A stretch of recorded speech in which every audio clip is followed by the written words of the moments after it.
Form आल्यानंतर तुम्हाला कळतील किती जागा आम्ही लढवतो आहोत. ते काय अजूनही जागा इकडे तिकडे शेवटच्या क्षणापर्यंत काही गोष्टी होत असतात. काही शीट इकडे तिकडे होतात. नाराजी जशी आमच्याकडे होईल तशी त्यांच्याकडे पण होईल. Brought to you by Palvi Agrico. आता शेतीसाठी जे काही लागणार ते घरपोच मिळणार, तेही मोबाईलच्या एका क्लिकवर.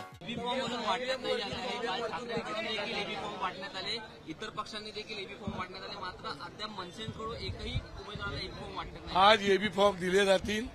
आता साहेबांपुढे यादी जाईल पूर्ण आणि त्याच्यानंतर एबी फॉर्म हे राजगड कार्यालयातून सन्मान्य नितीश सरदेसाई आणि शिरीष सावंत हे त्या ठिकाणी असतील. ते त्याप्रमाणे माहिती देतील.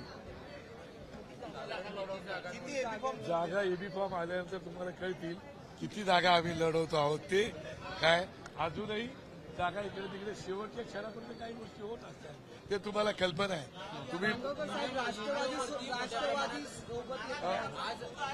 पहिली गोष्ट एक लक्षात ठेवा, आतापर्यंत आमच्या पक्षाने 20 वर्षात स्वतंत्र निवडणुका लढवल्या आहेत, स्वबळावरती निवडणुका लढवलेल्या आहेत. कधीही आम्ही युती आघाडीमध्ये गेलो नाही.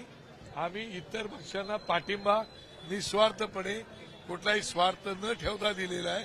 त्याचा काय मोबदला मिळाला आम्हाला ते तुम्हाला कल्पना आहे. ही पहिलीच निवडणूक आहे की ज्या निवडणुकीमध्ये आम्ही युतीमध्ये निवडणूक लढवतो आहोत. ठाकरे बंधू म्हणून निवडणूक लढवत आहेत आणि त्याच्यामुळे युतीमध्ये निवडणूक लढवण्याचा अनुभव आम्हाला नाही, त्यांना अनुभव आहे. आणि त्याच्यामुळे निवडणुकीमध्ये काही शीट इकडे तिकडे होतात. नाराजी जशी आमच्याकडे होईल तशी त्यांच्याकडे पण होईल. पण त्या नाराजांना मी एवढीच विनंती करू इच्छितो की अजून तुमचं वय आहे, तुम्हाला काम करण्याची संधी आहे. ही एकच निवडणूक नाही, अशा वारंवार निवडणुका आता ठाकरे बंधू लढवणार आहेत. तेव्हा भविष्य आपलं उज्ज्वल आहे. थोडं साईबाबाचा संदेश जो आहे